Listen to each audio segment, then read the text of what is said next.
Tá? Então, na página 16, exercício 29, normalmente não se encontram neurônios no cérebro em plena divisão celular. Nossa, tem alguém entrando no segundo horário. Normalmente não se encontram neurônios no cérebro em plena divisão celular. Entretanto, no mal de Alzheimer, grandes quantidades dessas células iniciam anormalmente o ciclo de divisão. Estudos mostram que até 10% dos neurônios nas regiões atingidas por tal degeneração tentaram iniciar a divisão celular. Contudo, nenhum deles conseguiu terminá-la, pois não foi observado o sinal mais característico da consumação da divisão de uma célula, cromossomos alinhados no meio dos neurônios. Nomeie o tipo de divisão celular a qual o texto faz referência e a fase dessa divisão correspondente ao alinhamento dos cromossomos. Então, qual é a divisão celular que o neurônio deveria fazer? A metáfase. Não, qual a divisão celular? Primeiro, qual? Mitose. Mitose. Isso aí, mitose, tá? E aí sim, aí tá certo o que tu falou, né? A etapa em que os cromossomos se alinham é a metáfase, tá? Então, os neurônios eles deveriam sofrer mitose e essa fase de alinhamento é a metáfase, tá?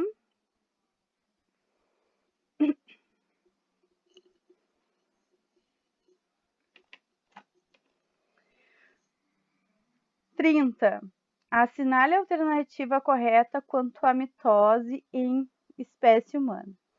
Referente à fase anáfase 1, a prófase 2, telófase 3 e a metáfase 4, respectivamente. Então, o que acontece em cada uma delas? Qual a alternativa correta? Isso aí. D. E de escola. Tá? Então, a gente tem na anáfase ocorre a separação das cromátides irmãs. Na prófase, os cromossomos duplicados na interfase começam a se condensar. Então, a gente tem aquele embaralhamento de tudo. Telófase, cromossomos se condensam e as fibras do fuso mitótico desaparecem, né? Então, é aquela parte lá em que eles já estão se transformando em duas células. E a metáfase, os cromossomos se deslocam em direção à placa equatorial, então eles ficam lá no meio da célula e tem aquele fuso mitótico. Depois a 31, sobre a meiose, responda as questões. Por que a meiose é conhecida como a divisão reducional?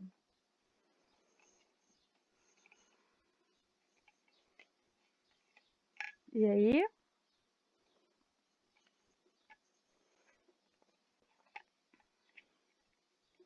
O que acontece na meiose que mostra para nós que ela reduz? As células que vão surgir depois da divisão vão ter uma carga menor que a célula mãe? Isso aí, as células filhas, elas vão ter metade do número de cromossomos que a mãe.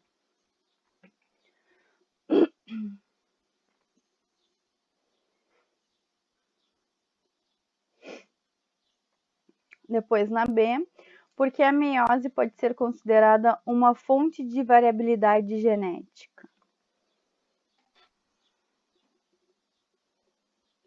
Por que a gente tem essa variabilidade genética lá na meiose? Por conta do crossing over, onde os cromossomos vão trocar. Eles trocam os pedaços deles. Assim. Material genético, isso aí, perfeito. Eles fazem um rearranjo do material, né? Eles trocam estruturas, perfeito.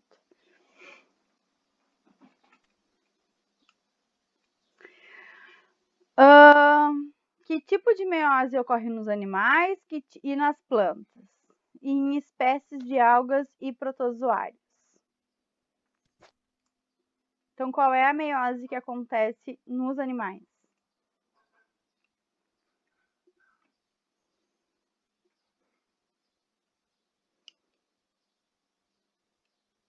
Silêncio. Ninguém fez essa? Não? Tá.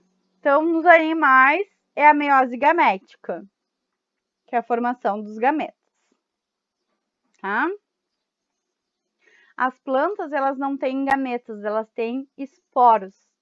Então, nas plantas é a meiose espórica. Espórica, tá? Que é a formação dos esporos.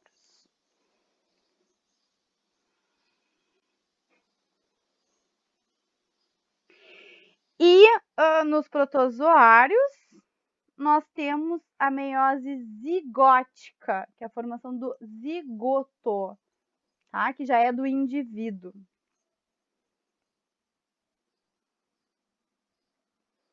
Então, vou repetir. Animais, meiose gamética. Plantas, meiose espórica, que é dos esporos, tá? Espórica. E protozoários, meiose gamética. Gamética não, desculpa, zigótica. Que é o zigoto, que é o indivíduo já, né? O feto, diríamos assim, dos protozoários.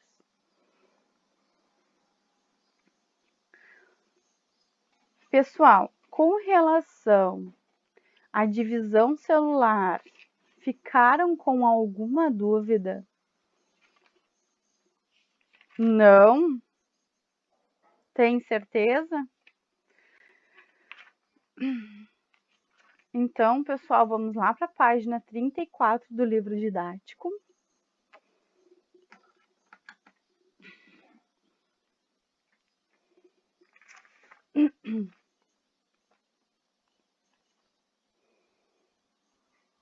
Tá?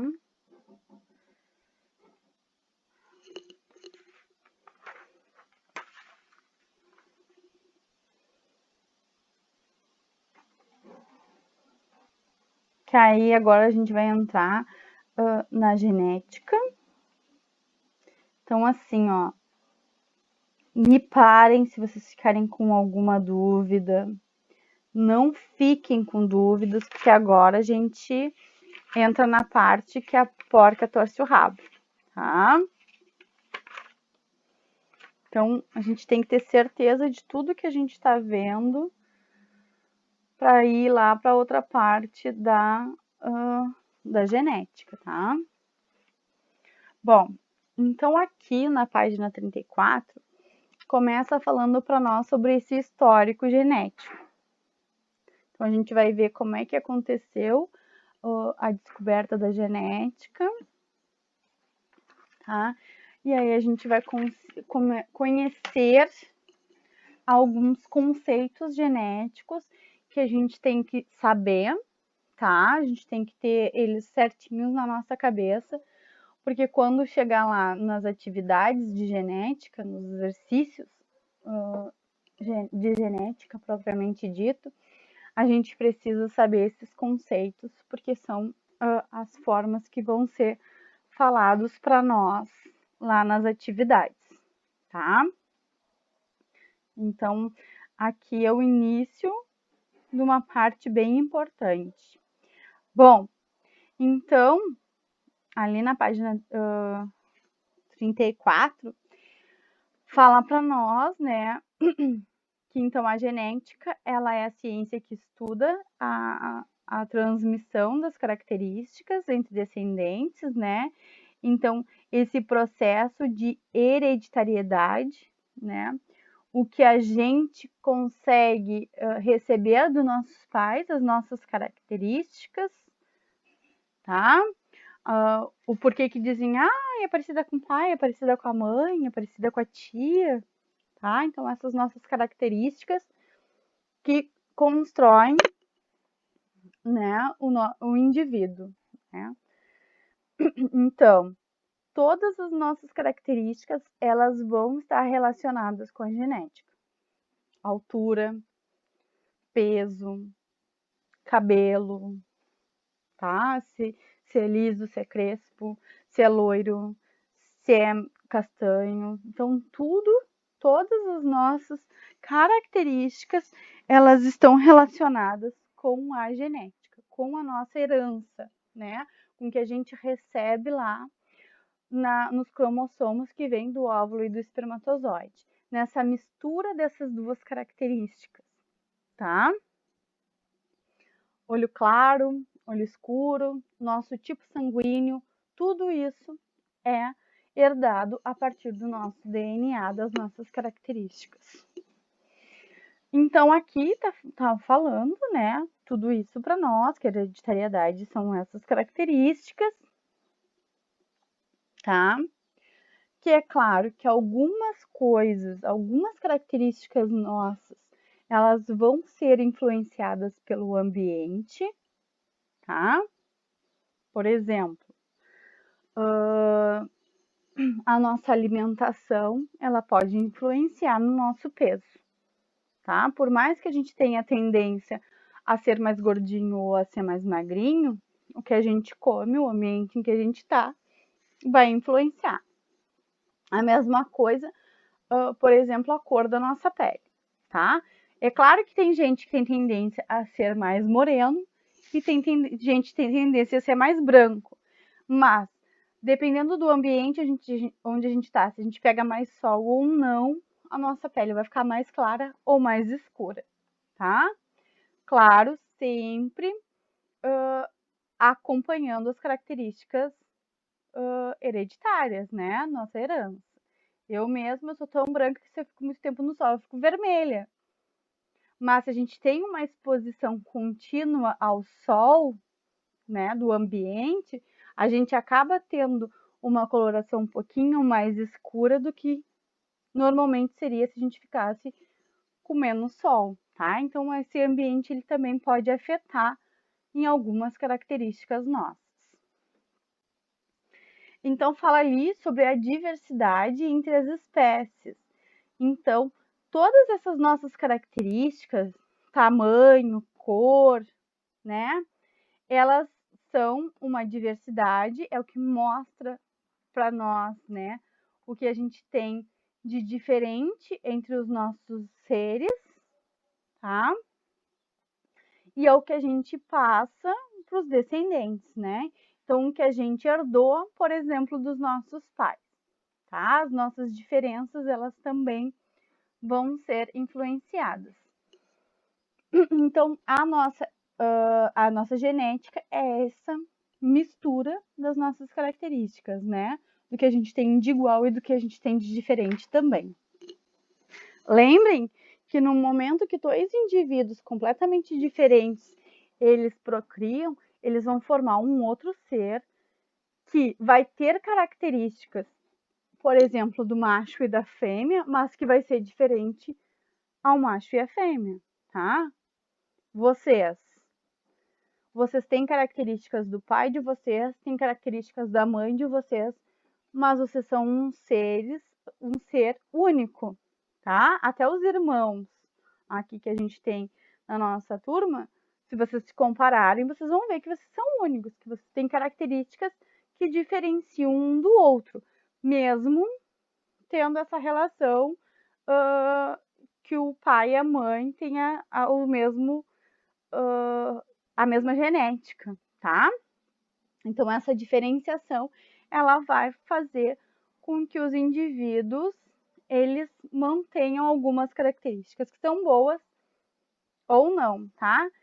E também, o que acontece? A hereditariedade, a genética, mostra pra gente que algumas características, elas podem ser herdadas por um indivíduo e podem não ser herdadas por outro, tá? Um exemplo. Pai e a mãe têm olho castanho, tá? Mas lá na família tem gente que tem olho claro. Um filho nasce com olho claro, outro filho nasce com olho castanho, tá? Então, isso é essa alteração, essa modificação genética que possibilita que dois seres que foram criados pelos mesmos indivíduos, né? formados pela mesma carga genética tenham algumas modificações, tá? Pessoal, se vocês tiverem dúvidas, vocês vão me parando. Bom, aí ali embaixo, na página 34, fala assim, avanço das ideias sobre hereditariedade. Então, fala ali sobre a manipulação dos organismos para a produção de alimentos, como queijo, vinho, pães, o cruzamento seletivo de animais domésticos e a variabilidade de plantas e a seleção de sementes, tá? Então, de certa forma, mesmo antigamente, quando tinha o plantio e não se entendia muito bem sobre genética, né, não se reconhecia essa fase de hereditariedade, já tinha essa seleção, né? Por exemplo, no plantio da semente que seria de uma planta mais polposa, mais bonita, ou que se adaptou melhor àquele ambiente, né? Então tinha uma seleção já feita pelos criadores que era influenciada pela genética, né? Mas que eles não entendiam muito bem, eles não sabiam por que eles faziam isso. Eles separavam, né? Eles escolhiam as plantas melhores porque eram melhores, tá? Não porque era uma carga genética que viria, tá? Então, era tudo meio que nebuloso ainda nessa relação da hereditariedade dessa carga genética. Bom, então ali fala para nós que os antigos gregos, ó, já se preocupavam em conhecer o processo pelo qual as características individuais passavam. Então, Hipócrates, né, antes de Cristo, que é considerado o pai da medicina, ele alegava que os filhos herdavam dos pais características, né, como a calvície e cor dos olhos, por intermédio de partículas hereditárias. Então ali, ó, imagina, antes de Cristo, né, um período bem arcaico, Hipócrates já dizia, né, que algumas características eram passadas de pai para filho, tá? Então, olhem só como as coisas elas já vêm se desenrolando, né? Claro, ele não sabia como é que isso acontecia, mas ele sabia que acontecia, tá? Depois a gente tem Aristóteles ali, ó, que fala sobre a hereditariedade, né? Então, ele defendia a existência de um líquido seminal, ó, do pai, que é alguma substância responsável pela transmissão dos caracteres. Então, eles achavam que as características elas vinham somente do pai, tá? Que alguma coisa no líquido, né, seminal, lá no sêmen, fazia com que essas características eram herdadas pelos indivíduos, né, pelos filhos, mas que era uma coisa que somente o pai passava para o filho, tá? Aí depois nós temos ali, ó, a antiga Grécia, até o final do século XIX, teve avanços com relação à hereditariedade, né? E teve muitos debates e estudos. Bom, aí depois ele fala para nós que as teorias sobre a origem dos seres vivos e as primeiras ideias sobre fertilização e hereditariedade se complementavam, gerando novos questionamentos e novas hipóteses. Entre elas está do médico chamado William Harvey, tá? Que trazia a ideia de que todo animal se originava de um ovo produzido pela fêmea e fertilizado pelo sêmen do macho, tá? Então aqui, ó, ele já começou a ver que tinha uma característica feminina e uma característica masculina nessa formação do indivíduo, tá? Então, aqui já começou a ter um pensamento mais sensato, vamos dizer, em relação à hereditariedade, tá? Que dependia desses dois indivíduos. Bom, depois ali embaixo fala para nós sobre a teoria da pré-formação e teoria da epigênese, tá? Então, as ideias lá do Harvey, elas foram ampliadas, né? outros pesquisadores começaram a estudar mais sobre esse pensamento dele, né? E aí começaram a ter opiniões, né, diversas opiniões com relação a essa teoria. Bom, a teoria da pré-formação, então, ali, ó, afirmava, né, que havia um ser já pré-formado no interior do ovo, né, com todas as partes e estruturas já, né, e que os vermes espermáticos do macho fariam com que ele ficasse vivo, tá? Então, aí tem uma teoria em que já tinha um indivíduo formado no ovo da fêmea e que o espermatozoide só faria com que ele tivesse vida, tá? Então, que tudo já estava pré-formado. Então, todas as características já estavam existentes ali naquele ovo. O indivíduo não ia sofrer modificação, tá? Ele apenas ia ganhar vida no momento que o espermatozoide se conectasse a esse ovo, tá? E aí a gente diria que as características então viriam da mãe, tá? Então aí, ó, outra modificação na teoria. Primeiro as características eram do pai, depois as características eram somente da mãe. Aí vamos ali para a página 35.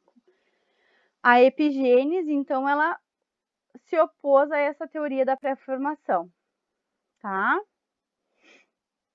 Ela apoiava que o ovo fertilizado se encontrava no material amorfo e que após a fecundação sofreria diferenciações e reestruturações e formaria um novo indivíduo, tá? Então aqui, ó, na teoria da epigênese, então seria a interação do óvulo, né, do ovo com o espermatozoide, faria a formação do indivíduo, aí sim com todas as características necessárias.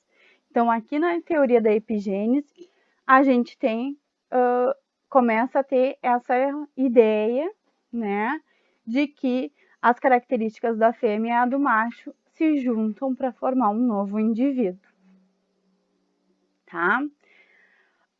Aí fala assim, ó, contudo, somente com base na observação e descrição da estrutura e fisiologia dos gametas femininos e masculinos, não foi possível compreender, né, de forma completa os processos de fertilização. Bom, então, eles não sabiam muito bem como é que as características aconteciam, mas eles sabiam que parte vinha da mãe e que parte vinha do pai. Como acontecia isso? Ninguém sabia. Aqui, então, a gente tem o Mendel, né, que é o pai da genética. Então, o Mendel, ele começou a pesquisar a herança biológica, tá? Começou a fazer estudos, então, lá no Jardim do Mosteiro onde ele morava, né, em São Tomás. E ele utilizou plantas, tá certo? Com o objetivo de descobrir suas características. Então, ali fala para nós, ó, que ele realizou diversos experimentos entre as plantas de ervilhas com o objetivo de desenvolver híbridos. Então, o que seriam os híbridos? As misturas entre as características lá das plantas em que eles tinham, né? Então, como é que essa mistura ia acontecer, tá certo? Ó, então, fala ali para nós que as razões do sucesso de suas pesquisas foram principalmente o material escolhido e o método de estudo. Então, ele escolheu ervilhas, tá? Por que ele escolheu ervilhas? Porque as ervilhas davam um grande número de descendentes, né, na sua reprodução, e o ciclo reprodutivo ele era curto. Então, ele conseguia ver com uma rapidez como é que seriam os indivíduos realizados a partir dessa fertilização, tá? Dessa mistura genética em que ele estava ali trabalhando, tá? Então, sem contar que as flores ali, ó, eram hermafroditas. O que quer dizer? As flores hermafroditas, elas têm os dois sexos, tá certo? Então, ele conseguia uma mistura mais rápida, uma procriação mais rápida, tá? Então, ali, ó, ele fez aquele quadro ali para nós, mostrando as características das ervilhas em que ele tinha no mosteiro, tá? Então, ele tinha ali a cor da flor, um grupo era com flor púrpura, outro com flor branca. A posição do caule, então, um era axial, né? No caso, ele fica no ápice. O outro era terminal. Então, ali a gente tinha uma bifurcação, uma diferenciação do formato da flor, a cor da semente. Então, uma formaria uma semente de cor amarela, outra de cor verde, tá? O formato da semente, então, uma formaria uma semente lisa, a outra uma semente rugosa, tá? Formação da vagem, então, uma inflada, né, que ela é gordinha, e outra uma comprimida, que seria como se a gente tivesse tirado o ar daquele lugar, né, como se fosse embalado a vácuo, tá? A semente. Aí a cor da vagem, uma tinha cor verde, ó, então a semente amarela tinha uma vagem verde e a semente verde tinha uma vagem amarela, tá? E o caule, uma planta tinha um caule curto, outra um caule longo. Então ali eram características específicas, tá? Os indivíduos que tinham uma semente amarela teriam aquelas características em todos eles, e os indivíduos que têm a semente verde têm aquelas características em todos eles, tá? Eram indivíduos que chegavam no mesmo ser, né, que seria a ervilha, mas que com características completamente diferentes um do outro, tá? Vamos ali para a página 36. Bom, então ali, ó, na página 36 está falando para nós que ao estudar a hereditariedade, né, dessas características da ervilha, ele descreveu então as observações, né, padrões, então todas as características que cada um dos indivíduos tinha, tá?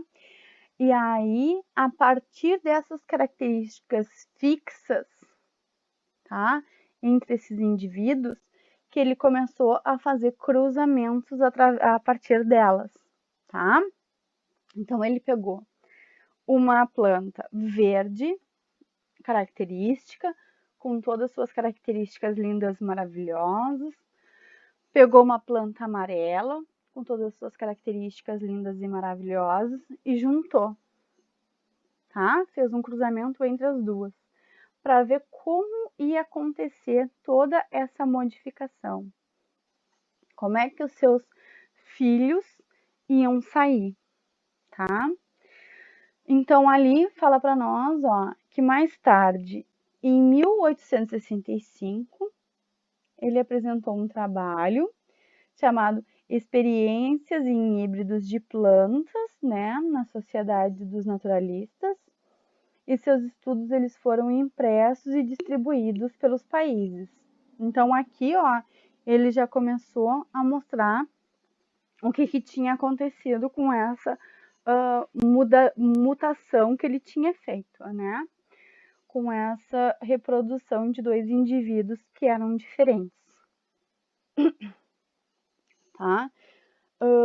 Aí diz assim: os cientistas não estavam acostumados com análises estatísticas das descendências, portanto, não valorizaram o trabalho de Mendel. Posteriormente, ele teve uma função burocrática no mosteiro e não pôde mais desenvolver seus estudos científicos. Mendel faleceu aos 61 anos, tá?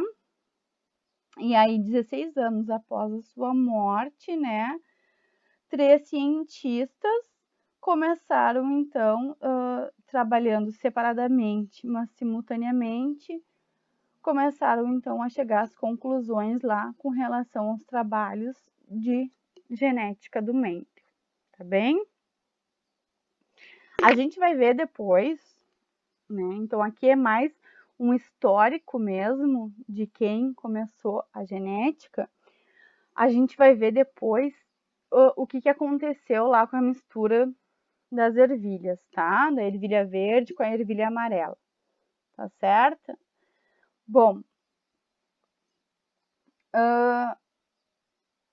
aquela parte ali que fala sobre a teoria cromossômica, marquem, por favor, leiam depois, tá?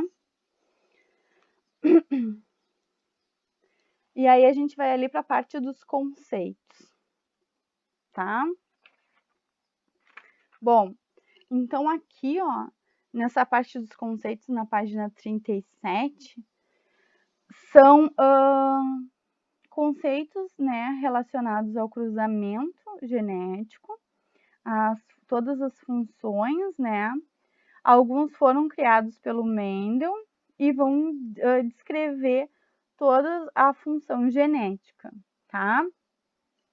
Isso aqui, esses conceitos da página 37 e 38, vocês precisam saber todos eles, tá?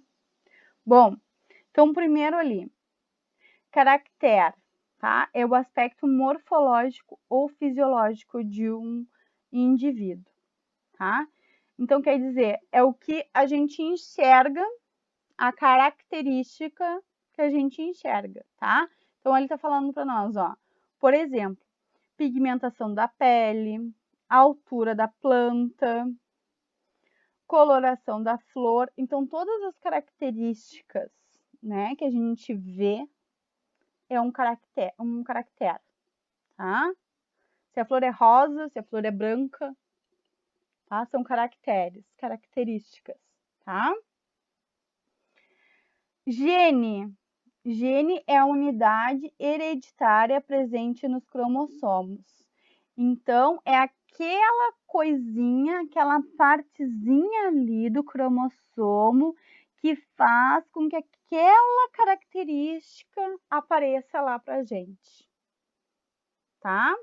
Então, é o pingo no i que faz o i se transformar em i, tá? Então, é o que por dentro, lá no DNA, no cromossomo, faz com que a característica externa apareça, tá? Aí ali para nós tem ali, ó, os exemplos. Azão, azinho e a, tá? Que a gente vai ver agora, tá? Então, é aquele pontinho que faz aquela característica se transformar. Depois a gente tem o locus, né, que é o local ou posição do no cromossomo que aquela característica tá? Então,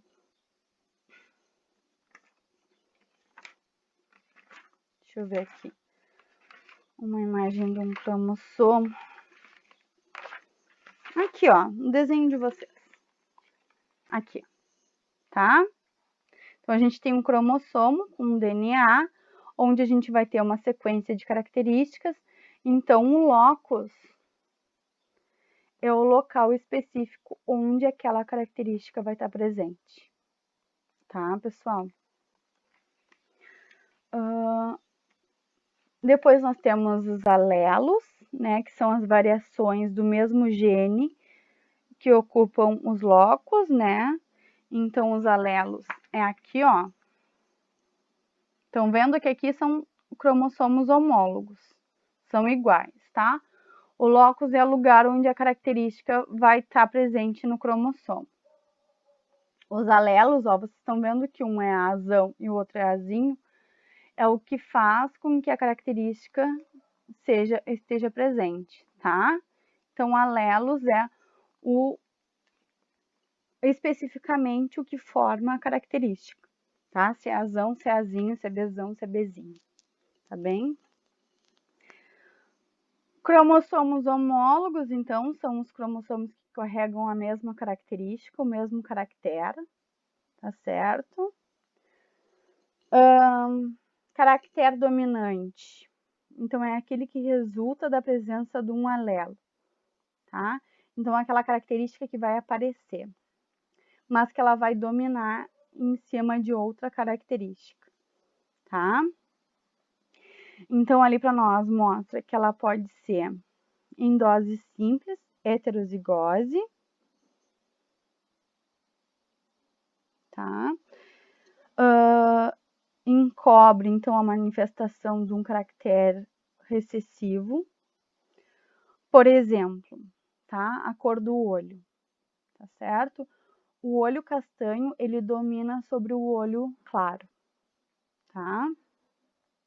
Então, se essa característica estiver presente nos nossos pais, o olho castanho, ele sempre vai aparecer se ele estiver presente tanto em homozigose quanto em heterozigose. O que quer dizer? Heterozigose e homozigose. Heterozigose é diferente, tá? Homozigose é igual. Assim, ó.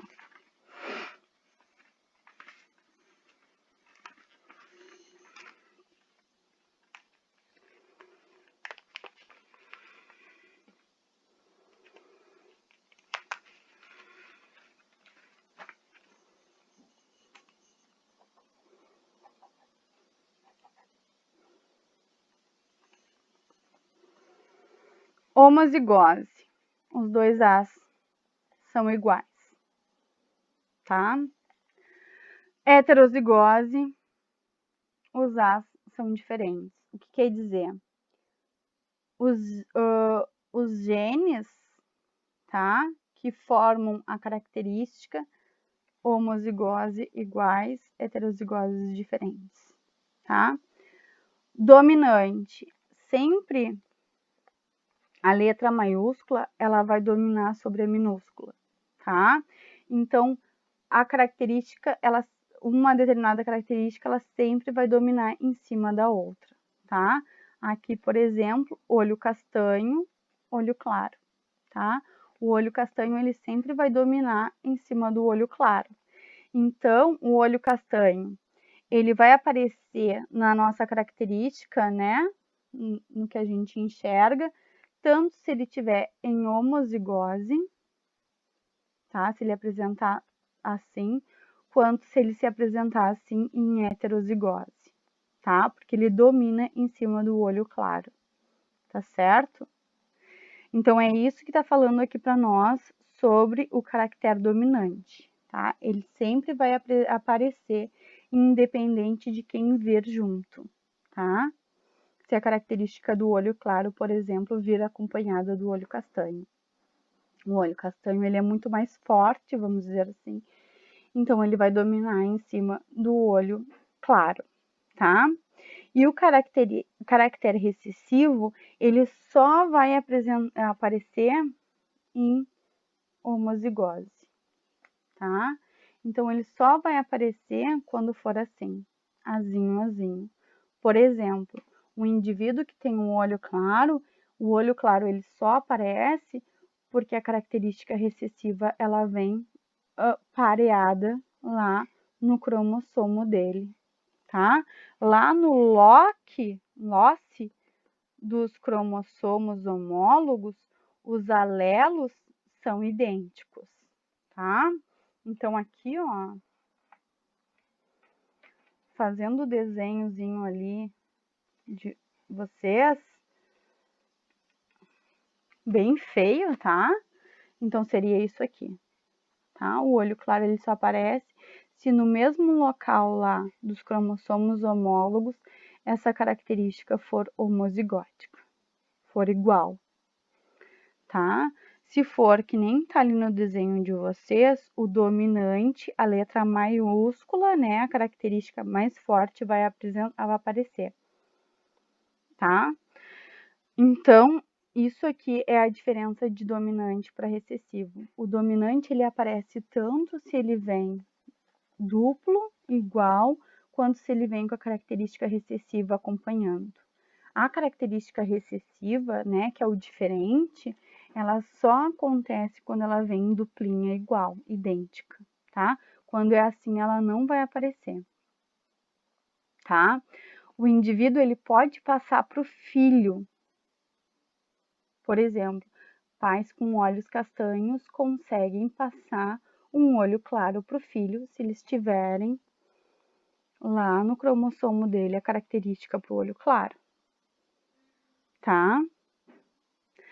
Agora, pais de olhos claros, que é uma característica recessiva, eles não podem ter filhos de olhos castanhos, porque senão eles também teriam olhos castanhos, porque essa característica ela domina em cima do olho claro, tá? Então, aqui é essa diferença de característica dominante e recessiva, tá? E aí, eu já falei para você sobre homozigoto e heterozigoto. Homo é igual, hétero é diferente, tá? Depois ali a gente tem o genótipo, tá? Então, é a composição genética do indivíduo. Então, é o que tem no nosso DNA, nos nossos cromossomos, que faz aquela característica aparecer ou não, tá? Então, genótipo é o que tem dentro, que está no nosso DNA, que a gente não consegue enxergar, tá? Que faz com que determinada característica apareça. Depois, lá na página 38, fenótipo. Então, fenótipo é a característica que a gente vê, tá? Então, é o que faz a gente enxergar aquela característica que está lá no genótipo. Fenótipo é o que está por fora, tá? Então, é o cabelo liso, é o cabelo crespo, é o cabelo louro, é o cabelo marrom, castanho, preto, tá? Então, o fenótipo é o que a gente vê por fora no indivíduo, tá certo? E aí, ali a gente tem proporção fenotípica e genotípica. Então, proporção genotípica são as probabilidades do genótipo, então do azão azinho, tá? Das características que estão lá no cromossomo. A proporção fenotípica seria a característica. Quantos indivíduos têm cabelo escuro, quantos indivíduos têm cabelo claro, tá? Pessoal, entenderam? Estão com alguma dúvida? Tá, então eu vou pedir para vocês fazerem a página 38 e a 39. E lá no livro de atividades de vocês, a 20 até o exercício 6. Pessoal, eu já volto, tá?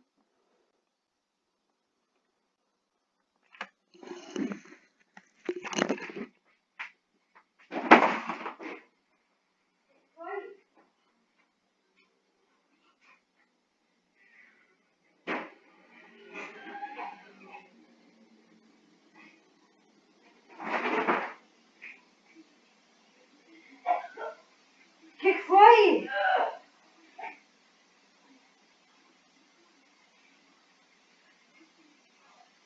Que foi, Tadine?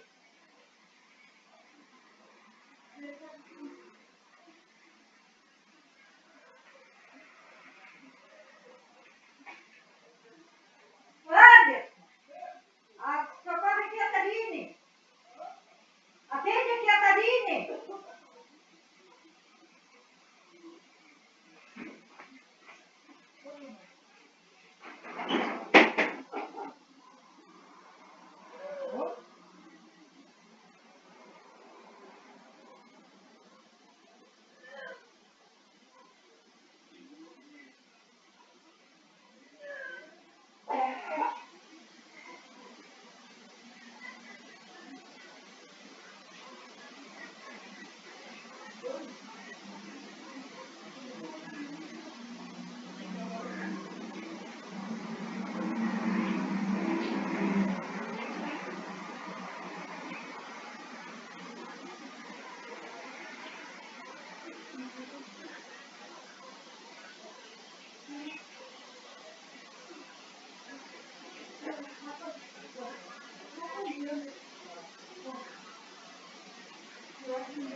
Desculpa, pessoal, é que eu não tô me sentindo muito bem, tá? Mas vamos continuar aqui. Vocês estão com alguma dúvida com relação ao que eu tava explicando pra vocês?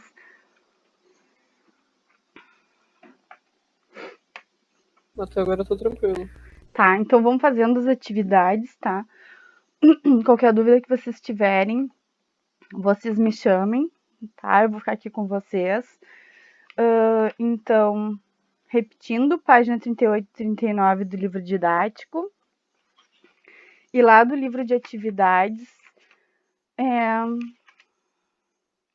página 20 e 21 até o exercício 6, tá?